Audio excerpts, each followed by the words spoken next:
Oi, turma, sou a professora Melissa. Essa é a aula sobre diagnóstico e projeto da macrodrenagem, disciplina de sistemas de drenagem urbana, curso de engenharia ambiental e urbana, Universidade Federal do ABC. Nessa aula eu vou começar a apresentar para vocês a temática da macrodrenagem sob a ótica de diagnóstico e projeto. Então, como que a gente começa a avaliar a situação de uma determinada área a partir da abordagem macro, né? E como que a gente caminha para estudar e propor soluções na escala da macrodrenagem que atendam aos objetivos propostos para a macro, né? Reduzir as inundações e os demais objetivos aí que a gente também vai trabalhar aí ao longo dessa aula, né? Então, eu quero começar contextualizando para vocês as diferenças entre micro e macrodrenagem e a forma de abordagem em cada caso, que está nesse slide aqui que eu apresento. Eu estou fazendo um paralelo aqui, tá bom? É uma tabela, eu vou apresentando aqui linha a linha da tabela para poder ir comentando cada uma, né? Então, assim, microdrenagem numa coluna, macro na outra. Então, primeiro com relação ao TR adotado, né? Que chuva que a gente considera para projeto de micro? É aquela chuva mais frequente, né? Aquela chuva que acontece com frequência aí durante os períodos mais chuvosos, com um TR baixo, portanto uma frequência alta, uma chuva que acontece sempre, 2 a 5 anos, né? E a microdrenagem ela precisa dar conta de manter aí as vias de circulação livres de água para garantir a segurança aí tanto dos pedestres quanto das pessoas aí nos veículos, para que não tenha o acúmulo de água nas ruas. Esse é o objetivo, né? Então ela trabalha com esses TRs mais baixos para cheias mais frequentes. Já a macrodrenagem, ela, do ponto de vista quantitativo, ela tem o objetivo de evitar o transbordamento dos rios. Esse é o foco da macrodrenagem, quantitativo. A gente vai ver aí mais adiante na disciplina que há outros objetivos aí para a macrodrenagem complementares aí à questão quantitativa. Mas do ponto de vista quantitativo é isso, é não deixar o rio transbordar. Portanto, durante muito tempo se considerou, então significa dimensionar o curso da água ali, o canal, para comportar as cheias maiores. E hoje se entende que não se trata somente disso, mas também de amortecer na bacia. Mas independente de qual alternativa adotada, justamente porque ela tem o objetivo de evitar as inundações, ou seja, o transbordamento dos canais, ela vai atuar numa escala aí muito maior de TR, né? Nós vamos trabalhar com TRs a partir de 10 anos, sendo que em manuais de projeto, o objetivo que se busca é TR 100 anos, tá, gente? Então guardem esse número mágico aí para macrodrenagem, TR 100. Tá? Considerando que existe a possibilidade sempre de trabalhar com TRs com TRs intermediários de 10 e 25 anos, para alcançar o objetivo em etapas. Então, você garante a proteção para a TR 10, né, que é aquela chuva que tem a probabilidade de ocorrer em média a cada 10 anos, depois para a TR 25, aquela chuva que tem probabilidade média de ocorrer a cada 25 anos, ou seja, ela tem 4% de chance de ocorrer estatisticamente aí a cada ano, até chegar na TR 100, que seria aquela chuva que tem 1% de chance de ocorrer conforme, né, os critérios aí estatísticos, né? Bom, então o princípio para a microdrenagem, como o objetivo dela é manter as ruas secas, o princípio é conduzir as vazões. Eu preciso pegar esse escoamento superficial que está sendo conduzido, formado aí nos lotes, nas superfícies urbanas, e conduzir adequadamente para que não tenha o alagamento, que é o acúmulo de água nas ruas. Já o princípio da macrodrenagem é outro, é amortecer os volumes. É amortecer o volume para que não chegue no rio uma vazão acima da capacidade que ele tem e, portanto, então ele não vai transbordar. Né? E aí, depois de amortecer esses volumes, a vazão excedente, aquela que não foi amortecida ali nas estruturas que estão sendo dimensionadas para isso, então essa sim vai ser conduzida. E qual é o critério para saber que vazão eu vou conduzir, que volume eu vou amortecer? Nós vamos falar daqui a pouco. O critério basicamente é não propagar enchente para jusante, tá? Mas por enquanto guardem essa informação. A micro, ela planeja a condução das vazões, enquanto que a macro ela vai planejar o amortecimento dos volumes e conduzir somente as vazões excedentes aí a capacidade das estruturas de armazenamento. Se eu estou falando de condução de vazão para micro, então a minha variável de projeto é a vazão de pico, aquela que vocês calcularam aí anteriormente, né, pelo método racional, a vazão de pico, a vazão de projeto para uma determinada área. Por outro lado, na macrodrenagem, se a gente está falando de amortecimento de volume, então a minha variável de projeto é o volume de cheia. A vazão de projeto ela entra também na macro, mas para dimensionar os condutos aí para as vazões excedentes, né? Mas o objetivo primeiro aí da macrodrenagem, a gente tem que sempre pensar no amortecimento na bacia hidrográfica. Então, qual é a estratégia no caso da micro? Aquela que vocês já conhecem bem aí, de qual é o esfoteado dos exercícios e projetos que vocês desenvolveram aí na primeira fase da disciplina. Dimensionar condutos, galerias, sarjetas, bueiros, transportar as vazões calculadas, né? O modelo chuva-vazão utilizado é o modelo mais simplificado que tem, que é o método racional, né? E para chuvas mais frequentes e intensas. Já na macrodrenagem, qual é a estratégia? Dimensionar estruturas para amortecer os volumes de cheia, para armazenar, para retardar o escoamento ou para infiltrar esses volumes de cheia. E aí a gente vai dimensionar, então, condutos, que são os canais das cidades e as galerias de grande porte, galerias de macrodrenagem, para transportar as vazões de base e para transportar os fluxos que são excedentes ao volume amortecido, mas sempre contando que esse canal não vai transbordar e que também não vai ficar propagando cheia jusante, né? Então, o método de cálculo também, vocês estão bastante familiarizados na microdrenagem, é usar o método racional para calcular a vazão de projeto, depois utilizar aí recursos da equação de Manning, né, alguma equação hidráulica aí, para dimensionar os condutos, né, mas principalmente a equação de Manning pode ser feita por modelagem, mas para micro a gente utiliza mesmo o Manning, como vocês já estão familiarizados. Já na macrodrenagem, o método de cálculo ele vai precisar ir além do cálculo das vazões de pico, eu preciso chegar nos volumes. Eu preciso calcular, então, entra aí no radar, agora na macrodrenagem, entra aí uma palavra que é hidrograma. Então, ele é o gráfico das vazões no tempo para uma determinada chuva. Então, eu preciso calcular os volumes dessa cheia. Eu preciso identificar qual é a capacidade do meu sistema, qual é a vazão de restrição, para que eu não exceda essa capacidade, não provocando, então, a inundação. E aí eu vou dimensionar as estruturas para armazenar o volume excedente, aquela diferença entre o volume que vai escoar e a capacidade do sistema de escoar esse volume. Então, a gente vai dimensionar, então, estruturas para amortecer esse volume. E depois vai dimensionar os canais, as galerias de macro, para transportar, então, aquelas vazões excedentes aí a capacidade de amortecimento das estruturas que a gente dimensionou. Então, tem muita informação aqui, mas pensem nesse quadro mais como um resumo, para vocês buscarem, assim, eventualmente mais adiante, quando precisar recordar princípios, conceitos, está resumido aqui. Mas a gente vai ver cada uma dessas partes agora, mais adiante, aqui nos próximos slides aqui. Bom, vamos pensar, gente, na seguinte situação. Eu tenho uma determinada chuva, né? Essa chuva ela tem um tempo de duração, aqui o eixo horizontal aqui da chuva é o tempo de duração dela, e o eixo vertical aqui eu estou colocando orientando para baixo, só para ficar intuitivo, né? A chuva orientada para baixo. No eixo vertical tem a precipitação. Então eu tenho aqui um gráfico aqui da minha chuva no tempo, esse gráfico tem um nome, ele chama hietograma, né? O gráfico da chuva no tempo ele chama hietograma. E essa chuva ela vai desencadear, como resultado, uma vazão.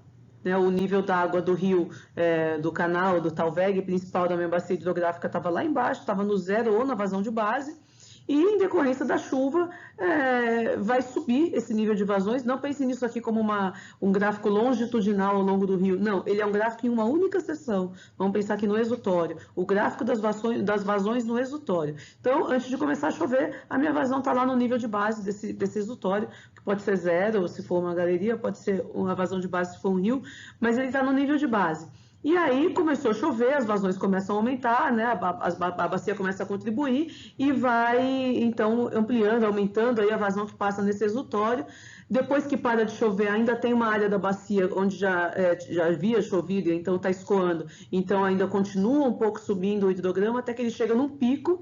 E, a partir daí, ele vai entrar na fase de recessão, né, que é chamada a fase onde ele retorna à condição de base. essa fase de recessão ela sempre tem uma duração maior do que a fase de ascensão, né? O hidrograma ele atinge o pico mais rápido do que ele chega depois de volta na vazão de base. Isso acontece porque a capacidade de amortecimento ali do canal, a capacidade de transporte de vazões, ela é mais lenta, né? Então ele vai diminuindo lentamente até voltar para a vazão de base.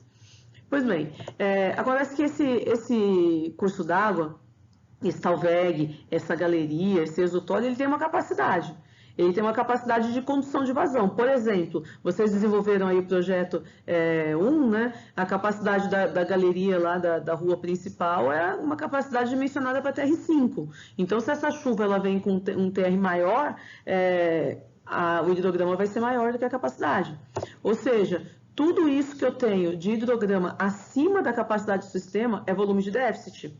É o chamado volume de déficit em metros cúbicos. A gente pode pensar aqui também do ponto de vista gráfico, né? A gente tem uma curva de vazão, que é metro cúbico por segundo, né? Então, a integral dessa área, ela vai dar metro cúbico, porque eu tenho tempos em unidade de tempo aqui, segundo ou horas, eu tenho o tempo no eixo X e a vazão nesse eixo aqui, no eixo Y, né? Então, a integral dessa área aqui, ela vai me fornecer um valor em metro cúbico, ou seja, é o meu volume de déficit, é o volume de inundação, é o quanto vai transbordar, o quanto essa galeria, esse canal não dá conta de transportar.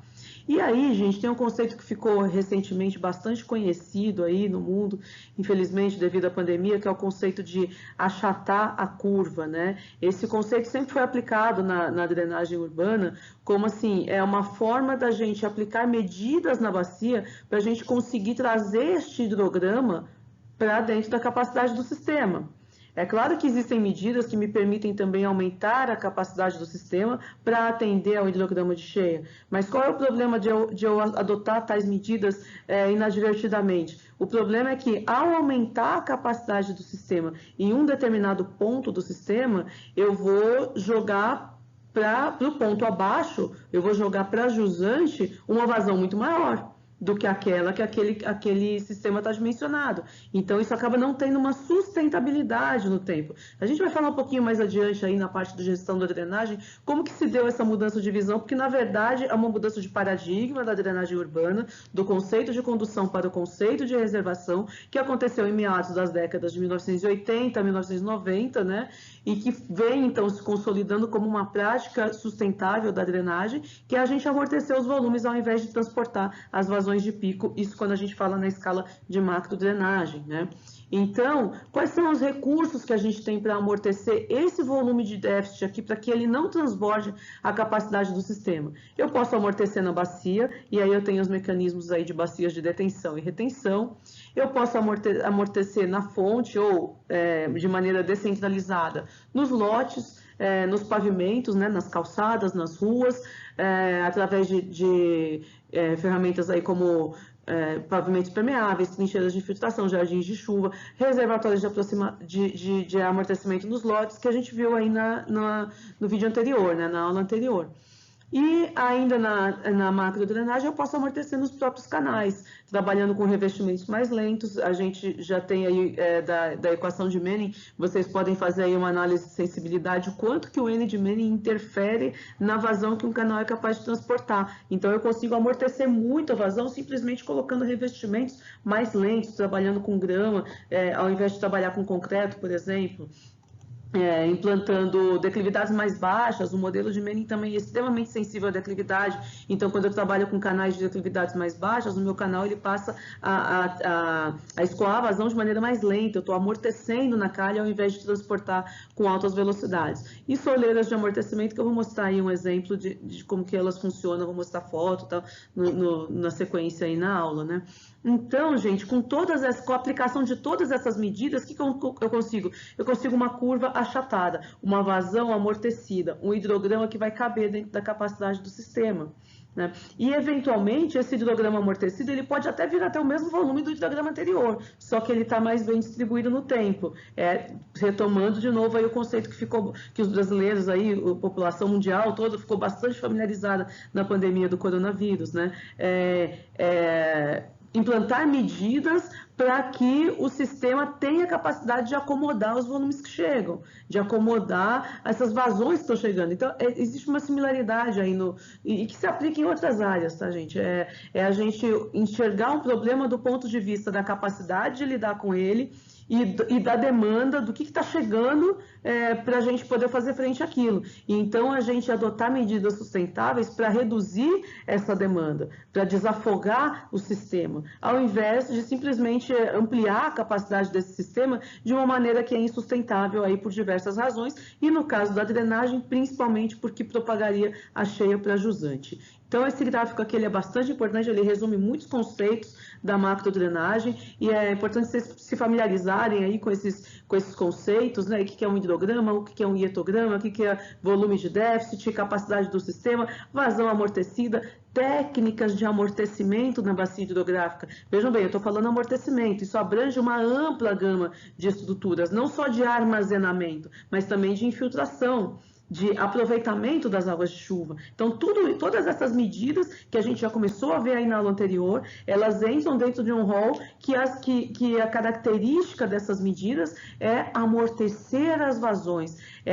Todas essas medidas aqui, elas vão me permitir trazer de volta uma condição que a bacia hidrográfica tinha pré-urbanização. Ela tinha condição de amortecer as vazões, ela tinha condição de conduzir os escoamentos de maneira mais lenta, mas ela perdeu essa condição na medida em que as superfícies foram todas impermeabilizadas com a urbanização. Então, ao implantar essas medidas, eu consigo restabelecer não a condição natural da bacia hidrográfica, mas uma condição pós-urbanização que, do ponto de vista da formação de escoamento, vai ser equivalente ou até, às vezes, menor ainda do que a condição anterior, natural, tá, gente? Então, guardem bem aqui os conceitos desse gráfico, ele é bem importante para a gente aí nas etapas futuras. Bom, então, daqui para frente, de posse desses conceitos, a gente vai começar a falar sobre diagnóstico da macrodrenagem e sobre projeto da macrodrenagem. Então, quando eu falo de diagnóstico, eu estou falando justamente de determinar aquelas variáveis que a gente viu lá no gráfico anterior, que é o hidrograma de cheia, a vazão de restrição, o volume de déficit. Então, é isso que eu estou buscando. Quando eu falar, vou diagnosticar a macrodrenagem de uma bacia, é isso aí que eu vou determinar. É determinar qual é o volume que eu preciso amortecer. E aí, a próxima etapa, a gente vai entrar em estudo de alternativas e projeto, que é planejar como amortecer esses volumes, dimensionar e projetar as estruturas para amortecer esses volumes. Então, eu começo assim, determinando a chuva de projeto, assim como foi feito na microdrenagem. Depois a gente vem para a parte do cálculo do hidrograma de projeto. Nós vamos ver aqui nas aulas seguintes, né, como calcular esse hidrograma. E então, determino a capacidade do sistema, a vazão de restrição desse curso d'água e calculo o déficit. A partir daí, eu passo a dimensionar estruturas para amortecer esse déficit. Então, quais são as etapas de projeto? Como é que eu começo um projeto de macrodrenagem? O engenheiro lá, a engenheira hidráulica, o engenheiro hidrólogo, né, ele é chamado ali, eu estou com um problema aqui de enchente, preciso resolver. Por onde eu começo? Que caminho que eu sigo? Então, essa é a temática aqui dessa aula de hoje. O projeto de macrodrenagem, gente, ele começa a gente definindo a chuva de projeto. Sempre eu coloco a animação e ela sai errada. Então, eu vou pular a animação, tá? Pronto. Vamos seguir aqui. A gente começa definindo a chuva de projeto. Que chuva de projeto que eu vou adotar? É uma de TR10 a TR100, né? E vou calcular a vazão de projeto. E para calcular a vazão de projeto, a gente tem que fazer todas aquelas etapas lá de traçar a bacia hidrográfica. O traçado de uma bacia hidrográfica urbana, ele envolve diversas variáveis aí. Não é somente a curva de nível, não é somente o ponto cotado, não é somente o viário, é o conjunto de tudo isso que nos ajuda a identificar o caminho das águas numa subbacia, numa microbacia urbana. Então, a partir daí, eu consigo determinar a vazão de projeto. Por uma modelagem, pode ser o método racional, Q igual a CIA, que é o método mais simples de transformação de modelagem chuva-vazão, e aí então eu consigo definir o hidrograma, né? Paralelamente a isso, eu vou observar qual é o TALVEG que eu tenho, né, disponível na bacia hidrográfica para conduzir as vazões, e observar qual é a capacidade desse TALVEG. Como? A partir de modelagem hidráulica. Pode ser uma modelagem simplificada utilizando a equação de Manning, que vocês já estão familiarizados aí das etapas anteriores da disciplina. Se eu tenho a geometria do meu canal, eu consigo saber qual é a vazão que ele comporta. Antes a gente tinha o contrário, a gente sabia a vazão que a gente precisava dimensionar o canal ou a galeria, e então a gente dimensionava a geometria dessa galeria para transportar uma vazão. Na etapa de diagnóstico, a gente vai fazer exatamente o contrário, eu vou partir da geometria existente de um canal e ver qual é a vazão que ele é capaz de transportar. E eu vou partir do princípio de que eu não vou aumentar esse canal para transportar uma vazão maior de TR100. Não, a gente vai dar um jeito de amortecer essa vazão maior aí de TR100, mas nós vamos amortecer o volume de escoamento que excede a capacidade desse canal. Então, com isso, ou seja, eu encontro o meu volume de déficit. A partir do volume de déficit, eu vou dimensionar a estrutura de amortecimento para amortecer esse volume de déficit e eu vou dimensionar os canais e galerias de macro para transportar as vazões que excedem aí a capacidade de amortecimento das estruturas que eu mencionei, sempre respeitando o conceito de não ampliar a cheia jusante. Esse é um princípio básico aí da macrodrenagem. Não diria um mantra, gente, é quase que um mantra, é não ampliar cheias a jusante. Eu vou dimensionar, vou projetar, vou resolver o problema de enchente numa área, mas sem levar essa enchente para uma área jusante. Nós vamos falar muito disso daqui a pouco, aí, mais adiante na disciplina, principalmente na parte da gestão da macrodrenagem, planos diretores de macrodrenagem urbana. Bom, então seguimos. Chuva de projeto, vocês já estão super familiarizados com identificar um IDF local. No caso da macro, agora vocês vão trabalhar com tempos de recorrência maiores, a partir de 10 até 100 anos. A duração da chuva, a gente começa em 60 minutos, pode variar até 24 horas. Existem critérios para isso, tá bom, gente? Se a gente está trabalhando numa bacia urbana, numa micro bacia urbana, a gente precisa pensar, na hora de escolher a duração da chuva, qual é a chuva crítica que causa enchente naquela bacia. Então, numa micro bacia urbana, em geral, a chuva crítica que causa enchente é aquela pancada de chuva do fim da tarde. Então, são chuvas de curta duração, mas que tem uma intensidade muito forte, faz transbordar os córregos, faz transbordar as galerias. Então, a gente começa a trabalhar aí com chuvas de 60 minutos, ou até menos, porque aí a gente tem uma intensidade mais forte. Já nos grandes rios, pensar assim, no rio Tietê, nos rios maiores, a chuva que faz um rio transbordar já não é aquela pancada de chuva do fim da tarde, é aquela chuva de frente fria, é aquela chuva que vem, começa a chover na tardezinha, passa a madrugada todinha chovendo com uma intensidade moderada, o rio amanhece já com a capacidade no limite, ali pelo meio da manhã ele transborda. Então, ela é uma chuva de 12 horas, uma chuva de 18, às vezes até de 24 horas. Então, o estudo da duração da chuva que a gente vai utilizar para fazer o projeto, ele é um estudo que ele passa por históricos de inundações anteriores, buscar resgatar registros históricos de qual inundação causou, qual chuva causou a inundação naquela bacia. Ela passa pela experiência do hidrólogo, da hidróloga, do engenheiro que está tratando ali o problema, e ela passa aí por normatização de manual também, que existem algumas recomendações que a gente precisa atender, recomendação de tempo de duração mínima, conforme o manual, conforme a norma da região que a gente estiver trabalhando, Aqui para nossa disciplina nós vamos manter os 60 minutos, porque a gente está trabalhando macrodrenagem numa subbacia pequena, uma subbacia aí que ela está sujeita a inundações a partir de chuvas de intensidade alta e curta duração. E aí tem duas etapas aqui, gente, que na macrodrenagem elas são relevantes, mas nós não vamos trabalhar com elas nesse momento, essas duas etapas que estão com asterisco, porque a nossa bacia ainda é pequena. Nós estamos falando de macro, mas nossa bacia tem meio quilômetro quadrado, é uma bacia pequenininha, que cabe na metodologia do método racional, cabe nos métodos mais simplificados. Então, para o escopo aqui da nossa disciplina de sistemas de drenagem urbana, o cálculo da chuva desta forma aqui, ele nos atende. O que seria além disso? Primeiro é discretizar a chuva no tempo. Discretizar a chuva no tempo, considerando que a chuva ela não ocorre de uma maneira uniforme ao longo da duração. Não começa a chover, chove igualzinho e para de chover. Não, a chuva começa, ela fica mais intensa, ela atinge um pico de intensidade, aí ela vai diminuindo de pico, vai ficando, vai vindo uma garoazinha, parou de chover. Então, se a chuva durou 1 hora, não choveu igual ao longo de toda 1 hora. Nos primeiros 10 minutos choveu médio, de 10 a 20 minutos choveu forte, de 20 a 30 choveu forte também, mas um pouco menos, de 30 a 40 foi chovendo cada vez mais fraco até que parou de chover. Então, a gente precisa considerar, quando a gente vai trabalhar com durações maiores de chuva e com bacias maiores, a gente precisa considerar métodos de discretização temporal da chuva em intervalos menores ao longo da duração. Existe método hidrológico para fazer isso. Não é o caso aqui deste escopo, desta disciplina. Mesma coisa, assim como também não chove de maneira uniforme ao longo do tempo de duração da chuva, também não chove de maneira homogênea em toda a bacia hidrográfica. Está chovendo no meu bairro, não está chovendo no bairro onde a minha irmã mora, não está chovendo no bairro onde eu trabalho, né? E esses bairros são todos próximos, estão todos na mesma bacia hidrográfica, mas chove diferente.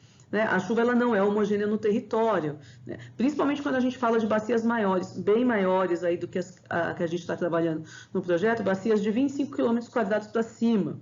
Por que isso? Porque se considera que quando eu adoto uma chuva IDF, eu estou partindo do pressuposto de que aquilo seria como um pluviômetro fictício instalado na minha bacia, e eu estou considerando a chuva daquele pluviômetro como sendo a chuva adotada para toda a bacia. Acontece que um pluviômetro ele tem uma margem aí de área que ele representa, e tem discussões aí sobre que área é essa, depende um pouco de relevo, depende um pouco de outros fatores, mas em torno de 25 km². Então, se a minha bacia tem até 25 km², eu não preciso pensar em técnicas aí de espacialização da chuva no território. Acima disso, bacia do Rio Tamanduateí, né, nosso rio ali vizinho da UFABC, Rio Tamanduateí é uma bacia de 300 km², que deságua ali no Tietê, na altura do Mercado Municipal em São Paulo. Ali naquele ponto o rio está drenando uma área de 300 km². Evidentemente ali eu vou precisar fazer uma espacialização da chuva para modelar essa bacia. Né? Então, o que eu quero dizer para vocês aqui é que nessa disciplina a gente não vai fazer nem discretização temporal da chuva e nem espacialização da chuva. Isso é um assunto que vai um pouco além do escopo da disciplina e que nós vamos tratar no quadro seguinte. Aí a professora vai fazer propaganda da disciplina de OL, que ela vai ofertar terceiro Q de 2021, que é o seguinte: nós vamos fazer a disciplina de tópicos especiais em engenharia urbana.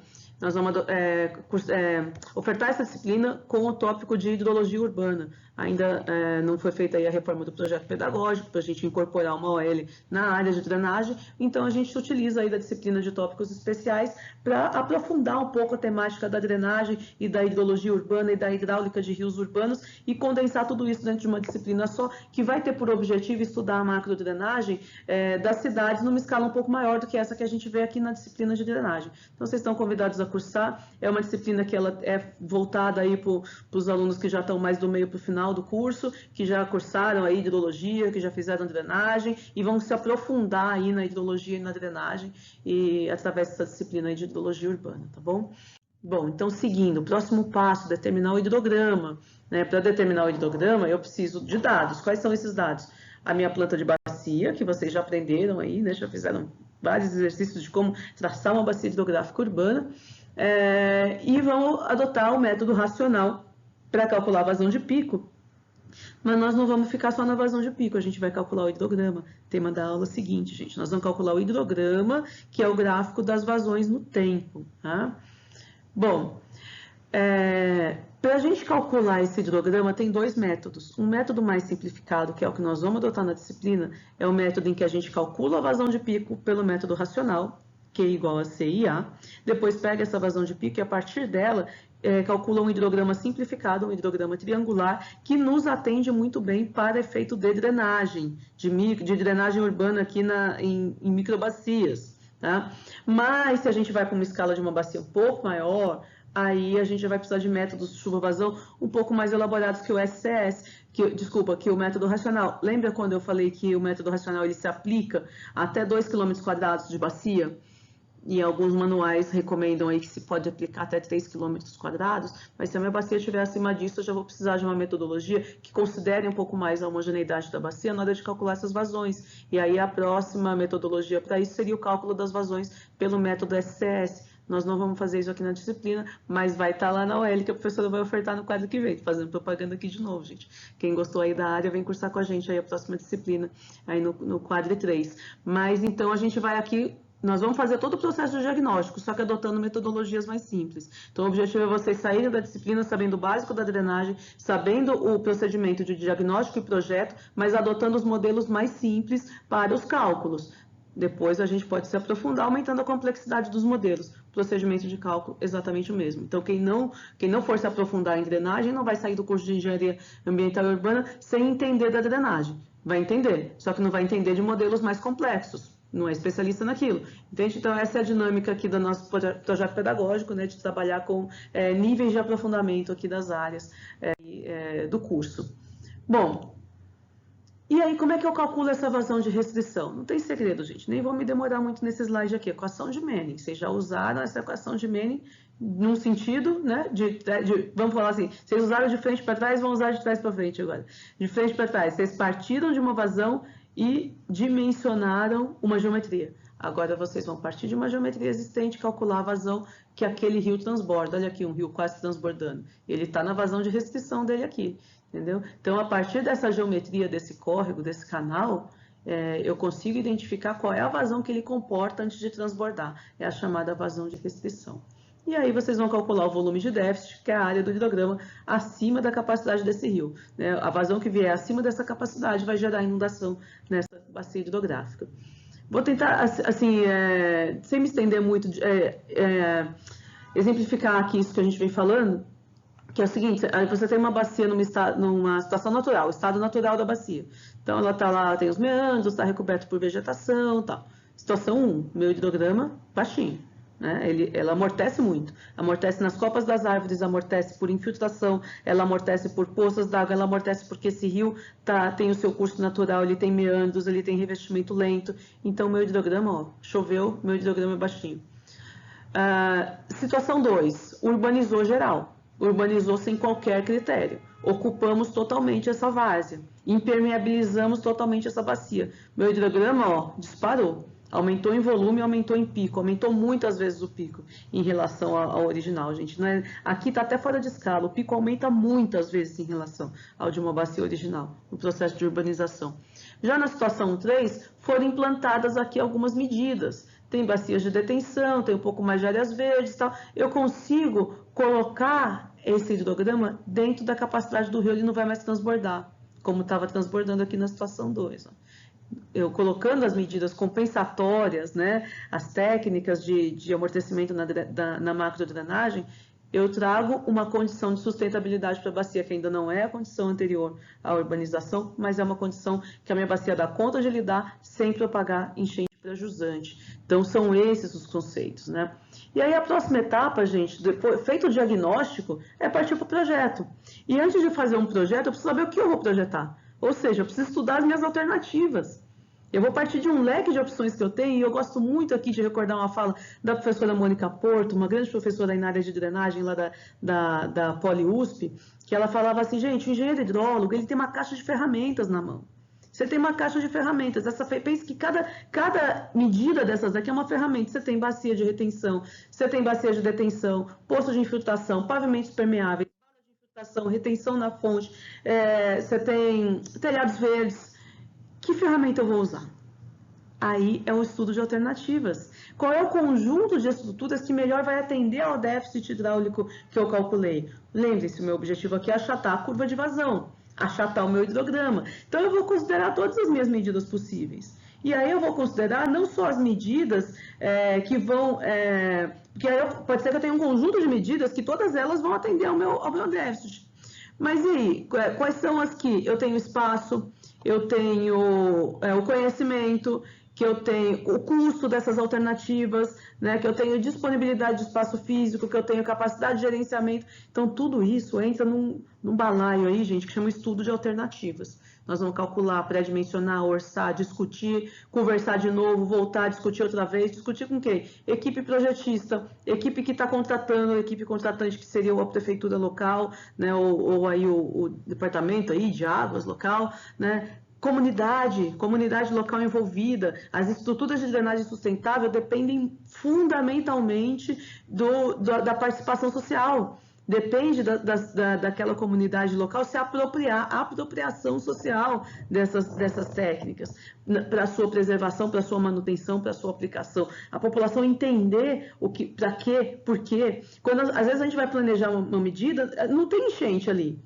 Ah, mas você está falando de fazer aqui uma valeta de infiltração aqui na minha calçada. Antes eu tinha 3 metros de calçada, eu vou passar a ter só 1,5 metro de calçada. E por quê? Eu não tenho enchente aqui. Não, mas você controla na bacia para não ter enchente, é jusante. Você não tem enchente, mas você gera enchente. Esse entendimento a população precisa entender. No momento que a população entende, nós vamos falar muito mais disso mais adiante, no momento que a população entende, compreende, ela se apropria, mas ela tem que se sentir parte. Então, o estudo de alternativas inclui também a comunidade envolvida, né? Nós vamos falar disso mais adiante. Então, nós vamos fazer um estudo de alternativas, e aí eu gosto muito de trazer essa figura do livro do Aloysio Cagnoli, que é assim, vamos supor, eu tenho a mesma casinha aqui, o mesmo sistema urbano, cai a mesma chuva no sistema urbano. De um lado eu tenho o paradigma da canalização, do outro da reservação. No da canalização, toda a água que precipitou no telhado, nas superfícies, ela escoa para um sistema de drenagem convencional, um sistema de galerias que vai levar para um outro sistema de galerias que vai chegar num canal da macrodrenagem, e eu vou chegar lá no corpo receptor final, no meu rio, com um hidrograma lá no alto, pico e volume lá no alto. Se, ao invés disso, eu adotar o paradigma da reservação, eu posso captar essa água do telhado, fazer um aproveitamento ou fazer um telhado verde.